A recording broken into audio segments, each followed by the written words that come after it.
In the previous episode हमने देखा कि लड़ाई के दौरान जब सभी अपने लिमिट्स पे आ रहे थे, तामायो की बिल्ली चाचा मारू किसी ड्रग की मदद से सभी के शक्तियों को बूस्ट करता है। अनफॉर्चुनेटली इस दौरान चाचा मारू मुजान के हाथों अपना जान खोता है। तभी लड़ाई को हमारे चहेते कैरेक्टर्स जेनित्सु, इनोसुके और कानाओ ज्वाइन करते हैं। हर हाशिराज अपने हथियारों को ब्राइट रेड बना डालते हैं, जिससे वह शक्तियों से फट उठते हैं। सो आगे क्या होगा, चलिए देखते हैं। 忍びの時代は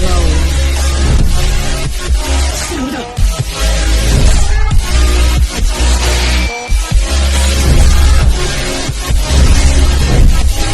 俺は今こういう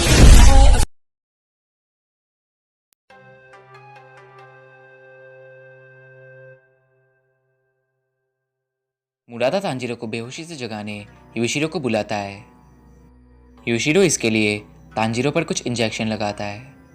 वो कहता है कि तांजीरो का हालत सच में ख़राब है। मुरादा तांजीरो की मुट्ठी से उसके तलवार को निकालने का ट्राई करता है और उसके मुताबिक बेहोश होने के बावजूद भी तांजीरो ज़रा भी अपनी तलवार को छोड़ नहीं रहा है।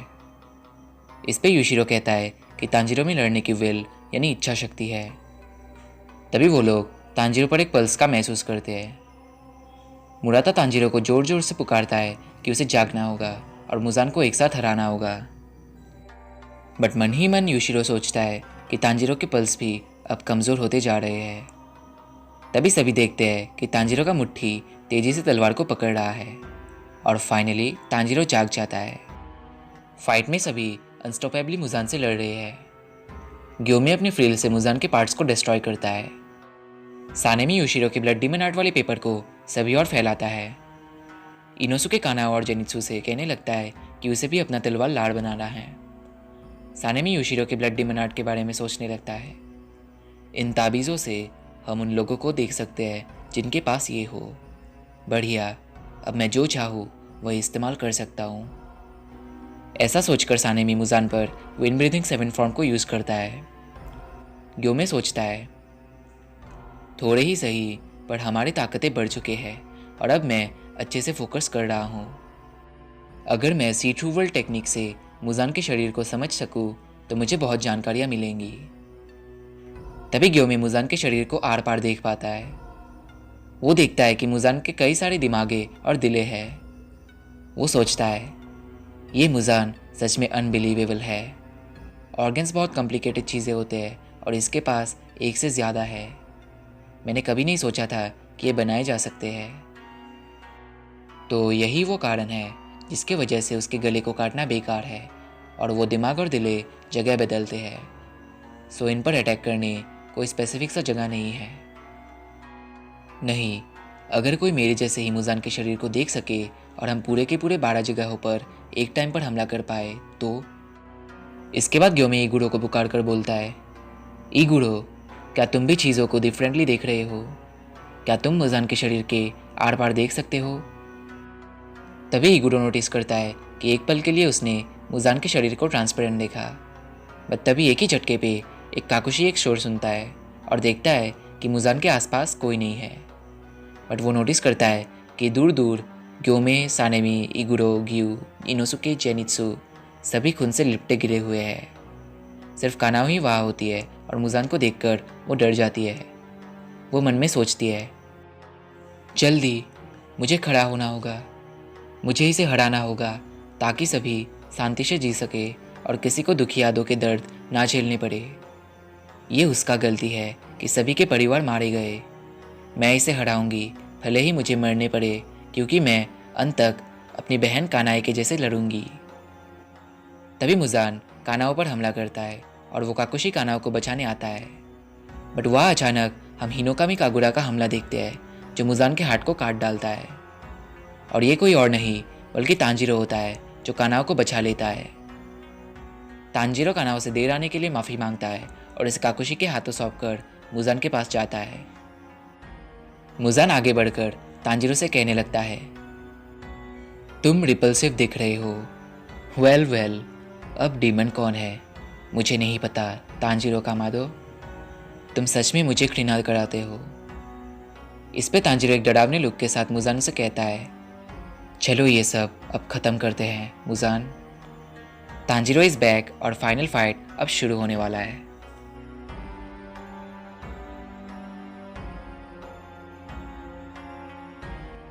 तांजीरो होश में आते आते अपने माइंड में सोचता रहता है। जब आप कई बार किसी एक्सप्लेनेशन को सुनते हैं और आपको एक बार सही रूप दिखाया जाए तो किसी चीज़ के बारे में आपकी सोच बहुत बदल जाती है।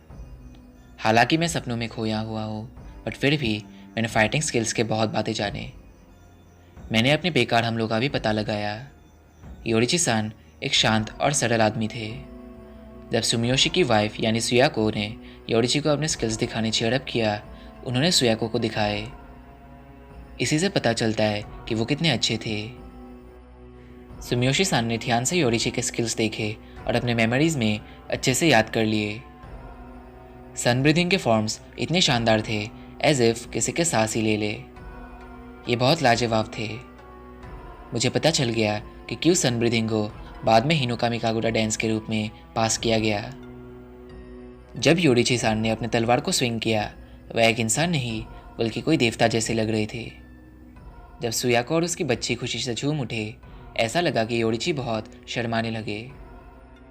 उन लोगों ने योरिची-सान को कहा कि वह जब चाहे तब उनके घर आ सकते हैं। जब योरिची-सान वहाँ से निकल रहे थे, उन्होंने अपने ईयररिंग्स सुमियोशी को दिए। मुझे लगा कि योरिची-सान अब से यहाँ नहीं आएंगे। वो बहुत दुखी लग रहे थे जब वो चल रहे थे और उनके आंसू बाहर आते रहे। सुमियोशी योरिची से कहते हैं, योरिची-सान, हम आपके इन ईयररिंग्स को प्रिजर्व करके रखेंगे क्योंकि आप ही के वजह से हम जिंदा हैं। आप कोई बेकार आदमी नहीं हो, सो प्लीज़ कभी ऐसा मत सोचिएगा कि आपने कुछ भी हासिल नहीं किया। मैं कभी किसी को वैसा कहने नहीं दूंगा और मैं सन ब्रीदिंग और आपके ईयररिंग्स को अपने वंशजों को पास करूंगा। ये मेरा वादा है। इस पे योरिची शुक्रिया कहते हैं। सो गाइस, आई गेस आपने नोटिस कर लिया होगा कि तांजीरो की ईयररिंग्स उसके पास आया कैसे। एंड यस, आप बिल्कुल सही है कि यही ईयररिंग वो वाला ईयररिंग है जिसे योरिची ने सुमियोशी को दिया। ऐसे ही वो ईयररिंग कामादो खानदान में पास होते होते अब तांजीरो का हो चुका है। तांजीरो सोचता है, योरिची-सान, मेरे पूर्वजों को बचाने के लिए शुक्रिया। अगर आप नहीं होते तो मेरा जन्म नहीं होता। और तामायो-सान यानी वो डीमन जिसे आपने विश्वास के साथ बचाए, उनके मदद से हम मुजान से लड़ने में कामयाब रहे। और आपके सन ब्रीदिंग ने मुझे लड़ने में मदद किए। सन ब्रीदिंग के 12 फॉर्म्स एक्यूरेटली पास किए गए। मैं बहुत वक्त से उस 13 फॉर्म के बारे में सोच रहा हूँ जिसके बारे में मुझे एक फ्लेम आशिरा ने बताया था। इन फॉर्म्स के नामों ने मुझे बहुत परेशान किया। मेरे पिता ने एक बार मुझे कहा था कि अगर मैं ब्रीथिंग के सही तरीके को दर्शा सकूं तो मैं हमेशा के लिए नाच सकता हूं। और मेरे पिता भी हिनोकामी कागुरा डांस को सनराइज तक परफॉर्म कर सकते थे। और अब मुजान के शरीर के शेप को देखकर मेरे पास कॉन्फिडेंस है। अगर मैं सन ब्रीथिंग के 12 फॉर्म्स को साथ मिलाऊं तो शायद इससे मुझे इसका 13 फॉर्म मिल जाएगा। सो मैं मुजान के हमलों से बचकर उसके दिल और दिमागों पर हमला करूंगा जब तक सूरज ना उगे। वो 12 फॉर्म्स एक दूसरे से कनेक्टेड है। सुनने में ये बहुत इंसेन लग रहा है और मुझे पता है कि मुझे मुश्किलें होंगे। मेरे पास योरिची-सान और डैड के जैसे कोई टैलेंट नहीं है। इनफैक्ट मुझे ये तक पता नहीं कि मैं सनराइज तक जिंदा रह पाऊंगा या नहीं। मुझे ये भी नहीं पता कि मुजान को बचने से मैं रोक पाऊंगा या नहीं। इसलिए मैं सोच सकता हूँ कि कोई अपना कॉन्फिडेंस क्यों खोएगा। जो योरिची-सान हासिल नहीं कर पाए, मैं कैसे हासिल कर पाऊंगा। फिर भी मैं अपना बेस्ट दूंगा। सेट योर हार्ट अब्लेज, मत हारो, मत डगमगाओ। ऐसे ही मुजान तांजीरो पर हमला करता है, बट तांजीरो मुजान पर सन ब्रीदिंग यूज़ करता है। मुजान तांजीरो पर योरिची को देख पाता है, बट तांजीरो को चोट पहुंचता है।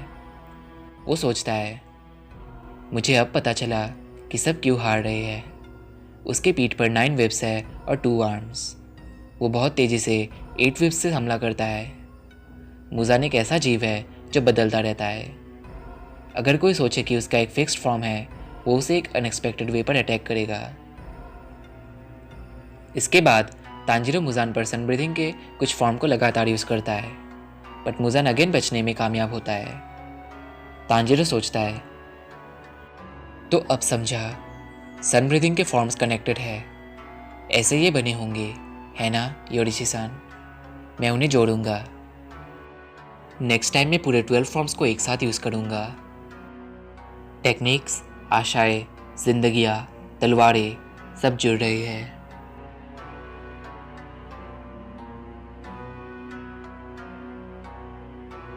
So let's end the 7th episode here.